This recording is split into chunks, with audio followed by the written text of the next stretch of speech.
올해도 어김없이 달력은 마지막 한 장만 남았습니다. 거실 벽에 걸린 달력, 구겨진 귀퉁이, 저 위에 12월이라는 숫자가 유난히 커 보입니다. 김정옥, 73 남편 박영수 씨가 세상을 떠난 지 이제 1년이 지났습니다. 창밖에는 첫눈도 아닌, 그렇다고 폭설도 아닌, 애매하게 흩날리다가 녹아버리는 눈발이 어지럽게 떠다닙니다. 커피포트에서는 김이 오르고 싱크대에는 혼자 먹다 남긴 김치찌개 그릇이 그대로 놓여 있습니다. 예전 같으면 이맘때 남편은 텔레비전 볼륨을 잔뜩 키워놓고 연말 특집 프로그램이니 가요 대전이니 뭐니 하며 혼자 신이 났었죠. 여보, 귤 좀 까봐. 어허, 뭘 자꾸 해. 그만하고 여기 앉아. 식탁 위 남편 사진을 바라봅니다. 사진 속 남자는 여전히 환하게 웃고 있는데 사진을 보는 여자의 눈동자에는 눈물이 조용히 고입니다. 여보, 이제 좀 지났는데, 이제 좀 덜 아픈 줄 알았는데, 올해는 유독 힘드네요. 두툼한 카디건을 걸치고 슬리퍼를 끌며 현관문을 엽니다. 우편함에 뭐가 있나 싶어 아파트 입구로 걸어가 봅니다. 카드든 종합검진 안내문이든 광고 전단지든 나도 누군가의 명단 어디쯤에는 있구나 싶은 그런 하찮은 위로들 오늘은 어떨까요? 낡은 아파트 복도 우편함을 열어보니 고지서와 전단지 사이에 손글씨가 적힌 작은 엽서 한 장이 끼어 있습니다. 보내는 사람 칸에는 세 글자로 적힌 이름 하나. 박영수? 손이 순간 굳어버립니다. 당신, 이 글을 볼 때 나는 아마 옆에 없겠지. 나보다 오래 살라고. 그렇게 말해놓고 먼저 가는 놈이 이렇게 글이라도 남겨야 덜 미안할 것 같아서. 글씨는 분명 남편의 것입니다. 어눌하지만 정성스러운 그 특유의 필체. 집으로 돌아와 주방 의자에 앉아 편지를 조심스럽게 다시 펼칩니다. 남편은 살아있을 때도 말이 많지 않은 사람이었습니다. 미안하다고, 고맙다고, 사랑한다고 그런 말들은 드라마 속 젊은 사람들 이야기라고만 생각하던 세대. 그런데 글자 하나하나에 묻어있는 이 낯선 서툴문, 분명 말하지 못한 마음을 대신하는 것처럼 보였습니다. 당신, 기억나나? 우리 예순 되면 동해바다 한번 다시 가자고 했던 거. 그때 당신이 그랬지. 애들 다 키우고 손주 크면 그때 가자고. 근데 애들 키우는 사이, 손주 크는 사이, 우리 몸이 먼저 늙어버렸네. 당신 미워한 적 한 번도 없고, 고생만 시켜서 정말 미안해. 그리고 그 여지 같이 못 가줘서 제일 미안하다. 정호가 사랑해, 사랑한다. 손등 위로 눈물 한 방울이 또르르 떨어집니다. 이 사람 참, 살아서 말을 하지? 왜 죽어서야 이래? 살아있을 때는 그토록 아끼던 말들이 죽고 나서는 이렇게 쉬워지는 걸까요? 편지를 가슴에 꼭 끌어안습니다. 창밖에는 어느새 눈발이 조금 더 굵어져 있습니다. 핸드폰 화면을 켭니다. 아들 이름 지훈과의 카톡창을 올려봅니다. 마지막 대화는 엄마 다음에 갈게요. 회사가 요즘 나는 변명 같은 문장으로 끝나 있습니다. 아들은 나름대로 열심히 사는 것일 테지요. 맞벌이에 아이 둘 대출 갚느라 정신없겠죠. 머리로는 다 이해하면서도 이상하게도 연말만 되면 속에서는 어린아이 같은 서운함이 고개를 듭니다. 어떤 말을 쓸까? 한참을 고민하다 그저 별일 없나? 잘 지내고 있어? 쓰고는 핸드폰을 닫아버립니다. 밤이 됩니다. TV에서는 연말 가요 축제가 흘러나오고 젊은 가수들이 반짝이는 옷을 입고 춤을 춥니다. 채널을 이곳저곳 돌리다 보니 어떤 사회자가 마지막 인사말을 하네요. 이제 올 한 해도 얼마 남지 않았습니다. 가족들과 행복한 한 해 마무리 잘 하시길 바랍니다. 행복했냐고 묻는 저 말이 이 집 천장으로 떨어져 내리는 것 같습니다. 리모컨을 들어 TV 볼륨을 낮추다가 결국 꺼버립니다. 창밖에는 이웃집 창이 하나둘 켜지고 어디서는 웃음소리, 어디서는 술잔 부딪히는 소리가 멀게 또 가깝게 섞여서 들려옵니다. 부엌에서 혼자 밥을 데웁니다. 작은 냄비에 끓는 찌개 그 앞에 덩그러니 놓인 밥 한 그릇. 같이 먹을 사람이 없으니까 밥맛도 이유도 없네. 숟가락을 들었다가 다시 내려놓습니다. 그동안 괜찮다며 버텨왔던 마음이 왠지 오늘따라 더 삐걱거립니다. 그래도 애들 있잖아 하며 버티던 마음이 그래도 남편이 지켜보고 있겠지 하던 믿음이 오늘은 유난히 멀게만 느껴집니다. 남편의 사진 앞에 힘없이 앉았습니다. 오늘은 유난히 남편이 그리운 날이에요. 여보, 영수 씨, 당신 참 좋겠다. 이제 아프지도 않고 걱정도 없고. 나는 아직도 여기서 전기세 걱정하고 관리비 걱정하고 애들 눈치 보고 몸이 아파도 병원 가는 게 그렇게 싫어. 당신 생각나서, 당신 마지막이 생각나서, 당신이 먼저 가버려서 당신이 제일 미워. 근데 너무 당신이 그립다. 말은 미움이라고 하지만 표정에는 오히려 끝도 없는 그리움과 사랑만 남아 있습니다. 미워한다고 말할 수 있는 상대가 있다는 건 사실 아직도 사랑한다는 뜻일지 모릅니다. 결국 두 손으로 얼굴을 가리고 엉엉 울어버립니다. 혼자 삼겼던 서울의 눈물이 이 작은 거실 안으로 쏟아져 내립니다.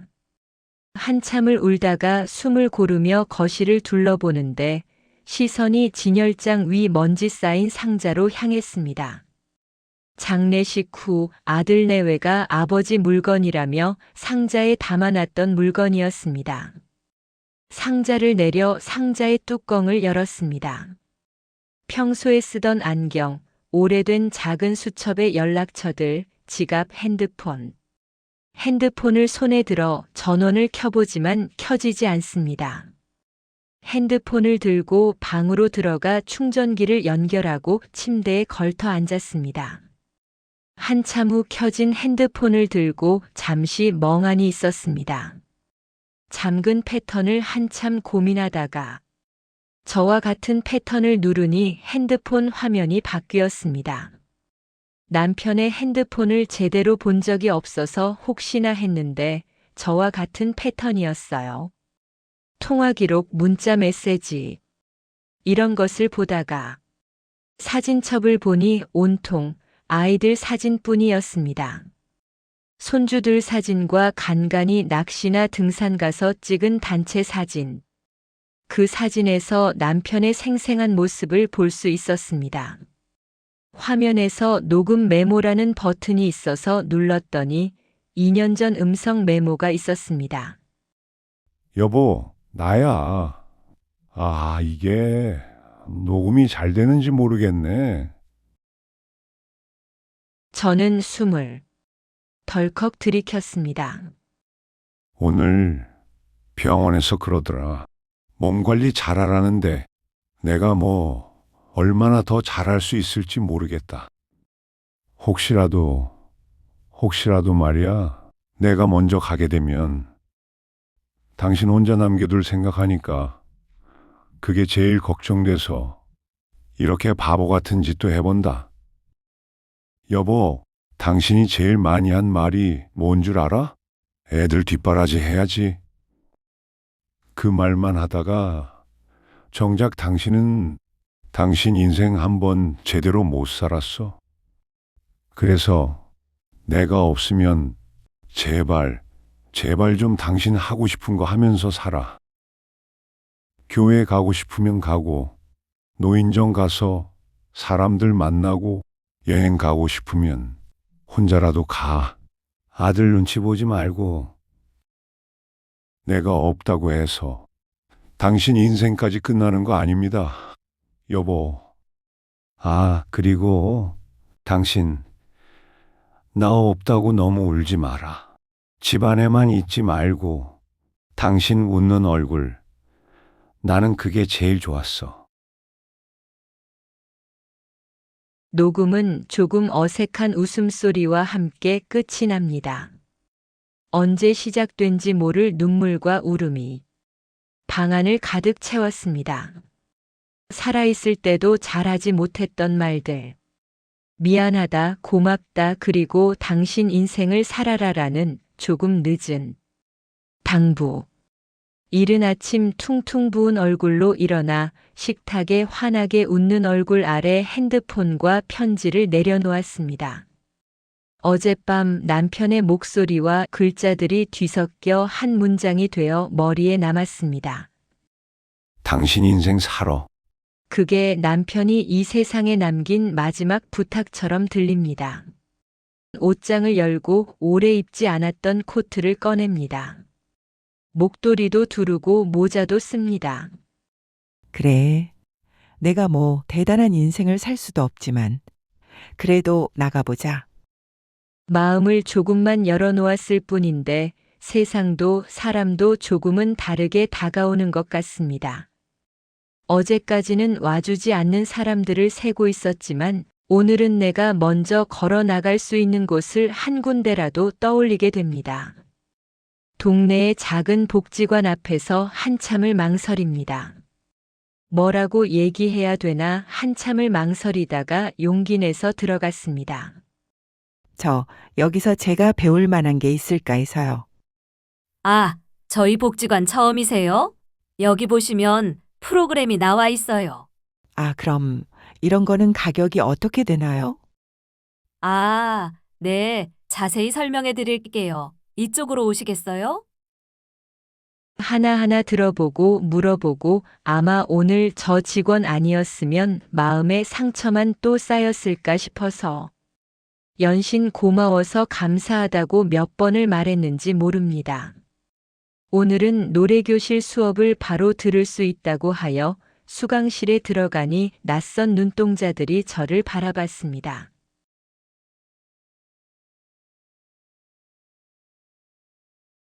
어색하게 인사하며 오늘 처음 왔다고 하니 젊은 선생님이 저를 자리로 안내해 줬습니다. 자기소개 좀 부탁드릴게요. 내 소개를 해보라는 그 말에 얼굴을 빨개지고 목소리는 한없이 떨렸습니다. 저는 김정옥이라고 합니다. 올해 73세요. 집에서 살림만 하다가 오늘 용기 내서 왔습니다. 잘 부탁드립니다. 소개가 끝나자 주변에서 잘 왔다며 박수를 보내주셨어요. 어제만 해도 우중충했던 저였는데 하루아침에 첫 발을 내디뎠을 뿐인데 어제와 다른 제가 된 것 같아서 마음이 가슴이 벅차올랐습니다. 복지관에서 수업이 끝나고 나오는데 며느리에게서 전화가 왔습니다. 어머니, 내일 저희 가족 아침 일찍 넘어갈게요. 애들이 할머니 보고 싶다고 난리예요. 어이구, 그래? 뭐 먹고 싶은 건 없어? 오랜만에 어머니표 떡국 먹을까요? 날이 추워서 그런가 따뜻한 거 먹을까 봐요. 그래, 알겠어. 내일 조심히 오렴. 아침 일찍 갈 거니까 어머님, 뭐 준비하지 마시고 그냥 계세요. 힘들게 왜? 내가 하면 되는데. 아무튼 내일 조심히 와. 마트를 가서 내일 손주 들어오면 줄 과자나 과일들. 고기 이것저것 담아서 집으로 배달을 시키고는 천천히 걸어서 집으로 왔습니다. 여보, 고마워. 당신 덕분에 오늘 하루가 너무 행복했어. 대충 옷을 정리하고 식탁에 앉아서 남편의 사진을 보며 오늘 있었던 일들을 하나하나 얘기해 봅니다. 잠시 뜸을 들이다가 조용히 한마디를 덧붙입니다. 그리고 나도 내 인생을 조금은 살아볼게. 그러니까 거기서 너무 걱정 말고 가끔 꿈에라도 얼굴 좀 비춰줘. 그때 마침 집 초인종이 울렸습니다. 마트에서 배달시킨 물건이 왔다는 소리에 남편과 대화는 잠깐 멈췄습니다. 이제 부지런히 식재료 정리도 하고 집 정리도 하고 아직 해야 할 일이 많습니다. 사랑하는 사람은 떠났지만 남겨진 사람의 삶은 여전히 계속됩니다. 그리고 오늘 김정옥 73. 비로소 조금 자기 이름으로 살아볼 준비를 시작합니다.